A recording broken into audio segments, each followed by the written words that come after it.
Life में आप जहाँ भी ट्रैवल करो वो हमेशा स्पेशल होता है, चाहे वो ट्रेन से हो या फ्लाइट से या बहुत लंबा जर्नी हो या शॉर्ट। बट आपके लाइफ की जो फर्स्ट इंटरनेशनल ट्रिप होती है वो आपको हमेशा याद होती है, और ये जर्नी हमारे लिए यही था। ये हमारी लाइफ का सबसे पहला इंटरनेशनल ट्रिप था and it was from Delhi to America. तो ये फ़्लाइट हम कतर एयरवेज से ट्रैवल करने वाले थे। That involved a flight from Delhi to Doha and then दोहा में लेओवर था हमारा for 3 hours। उसके बाद दोहा से डायरेक्ट जो फ़्लाइट थी वो थी डैलस की। तो यहाँ हमने चेक इन वगैरह अपना लगेज सब कुछ कर दिया। ये एक बहुत लंबा प्रोसेस होता है और ये बहुत हेडेक वाला प्रोसेस होता है इंक्लूडिंग इमिग्रेशन। तो हमेशा 5-6 आवर्स पहले ही आना चाहिए अगर इंटरनेशनल ट्रिप हो। फिर यहाँ हम लाउंज में आ गए थे रेस्ट करने को। फिर यहाँ हमने अच्छा खाना खाया, द फूड वॉज टेस्टी। अब टाइम हो गया था फ़्लाइट बोर्ड करने का, तो यहाँ हमने फ़्लाइट बोर्ड कर ली।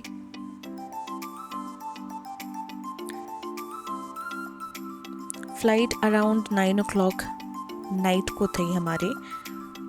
यहाँ हम ट्रैवल कर रहे थे अपने 1 year की बेबी के साथ।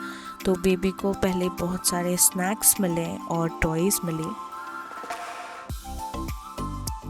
फ़्लाइट टेक ऑफ कर चुकी थी और सबसे पहले हमें डिनर सर्व हो गया and we were very hungry और डिनर काफ़ी यमी था। फ़्लाइट सिर्फ 4 hours की थी तो it was very short and it was very comfortable. यहाँ पे हम दोहा पहुँच चुके थे।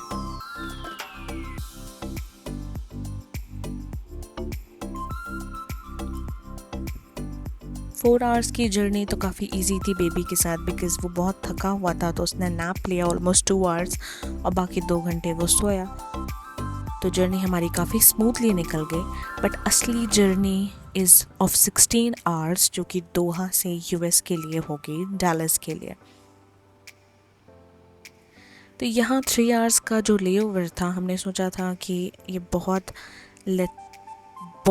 ज़्यादा बोर करने वाला है हमें। बट ट्रस्ट में दोहा का एयरपोर्ट इतना ब्यूटीफुल है कि यहाँ पे आपको 10 hours भी कम लग जाएंगे एक्सप्लोर करने के लिए। आपका मन हमेशा लगा रहेगा, इतनी चीज़ें हैं यहाँ पे एक्सप्लोर करने की।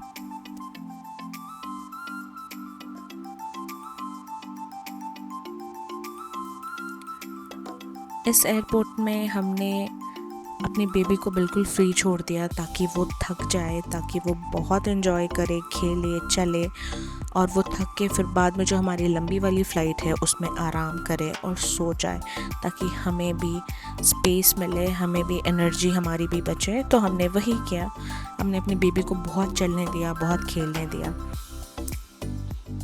ऑलमोस्ट 2 hours ऐसे ही निकल गए हमारे एक्सप्लोर करते हुए। देन हमने बग्गी यहाँ ली अपने गेट पे पहुँचने के लिए और gate number was 24।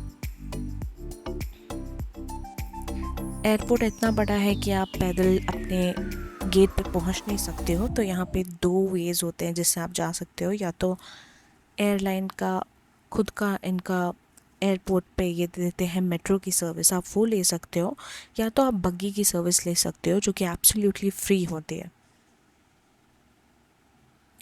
One of the best part about Qatar Airways and the airport is that every stop is very helpful. They'll help you out every step of the way. यहाँ पे जो बग्गी driver हमें मिले थे वो भी बहुत ही अच्छे थे। ये एयरपोर्ट इतना बड़ा है कि यहाँ पे शोरूम्स एंड मॉल्स तो दूर की बात है, यहाँ पे बीच में फेरारी सेल हो रही थी और इतनी सारी चीज़ें थी कि आपका मन हमेशा लगा रहेगा एंड यू विल थिंक कि लेओवर आपका बहुत कम है।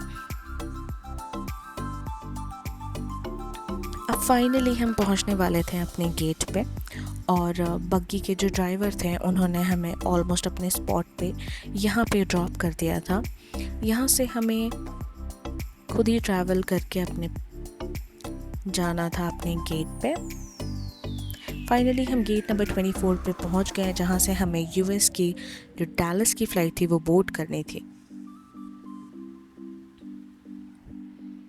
Finally, we boarded our flight. This was almost 4 in the morning. यहाँ पे हमने फ़्लाइट बोर्ड कर लिया. बेसिक ग्रूमिंग की चीज़ें हमें मिल जाती हैं फ़्लाइट में. और अब ये टेक ऑफ की तैयारी हो चुकी थी and we were almost ready, lights off. और बेबी है तो उसके साथ हमें फ़र्स्ट वाली सीट मिल जाती है क्योंकि बैसिनेट अटेस्टेड होता है इसमें, जो कि टेक ऑफ के बाद जब सीट बेल्ट ऑफ का साइन आ जाता है तो जो एयरलाइन वाले हैं, एयर होस्टेस हैं, वो आपको लाके बैसिनेट देते हैं बेबी का. फिर यहाँ पे हमें फूड सर्व हो गया था और फूड बहुत यमी था.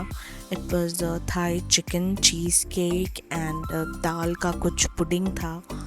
अनलिमिटेड जूस और ड्रिंक्स होते हैं तो इट इज़ ऑल चिल. फिर यहाँ पे हमारा बेबी सो चुका था बिल्कुल, he was in deep sleep. अब टाइम हो गया था ब्रेकफास्ट का. कुछ देर बाद तो फिर हमने ब्रेकफास्ट किया. Croissant, fruit and oatmeal cream and everything was available. तो मेरे हस्बैंड ने बाद में ब्रेकफास्ट किया. उनको ब्रेकफास्ट में अलग चीज़ें मिली थी because he ordered for another tray. यहाँ पे हमारी जर्नी ऑलमोस्ट जो 16 आवर्स की थी वो हम ऑलरेडी 15 आवर्स कंप्लीट कर चुके थे. The journey was very comfortable. हमें बहुत आसानी हुई बिकॉज़ बेबी जो है हमारा वो सो चुका था. सो ऑलवेज़ मेक श्योर कि आपका बच्चा बहुत थका हुआ हो ताकि वो सोए आपकी फ़्लाइट में, तो आप सॉर्टेड हैं. यहाँ पे अल्हम्दुलिल्लाह we reached Dallas. Now we were standing in the line for immigration, जो कि बहुत इंपॉर्टेंट पार्ट होता है किसी भी फॉरेन ट्रिप का. स्पेशली यूएस, यहाँ की इमिग्रेशन काफ़ी स्ट्रिक्ट है. पर्टिकुलर क्वेश्चंस पूछते हैं और आपका लक अच्छा रहा तो वेरियस गेट्स जो हैं वो ओपन हो जाते हैं. वहाँ पे आपको कम टाइम लगता है और आपकी इमिग्रेशन सक्सेसफुली जल्दी कम टाइम में पूरी हो जाती है. फिर जब आप इमिग्रेशन कर लेते हो उसके बाद आपको अपने लगेज के पास ले जाएंगे एंड वहाँ से आप अपने बेल्ट से, जो भी बेल्ट में आपका लगेज हो, वहाँ से आप अपना सामान ले लो. और यहाँ हमारा कज़न आ चुका था हमें पिक करने के लिए, तो इसके बाद हम अपने घर के लिए निकले. All our life we have heard कि फॉरेन कंट्री के जो क्लाउड्स होते हैं, जो स्काई होती है, इतनी खूबसूरत होती है, ब्लू होती है, पोल्यूशन नहीं होता और सिविक सेंस बहुत होता है. वो आप इनकाउंटर जब अपनी आंखों से करते हो तब आपको लगता है इन बात में 100% सच्चाई है. It is so incredibly beautiful. जो डिस्टेंस था एयरपोर्ट से घर तक वो हार्डली 35 मिनट्स का था एंड यहाँ पे हम ऑलमोस्ट घर पहुँच चुके थे. Finally, we reached our home and we had a great flight. Thank you for watching our vlog.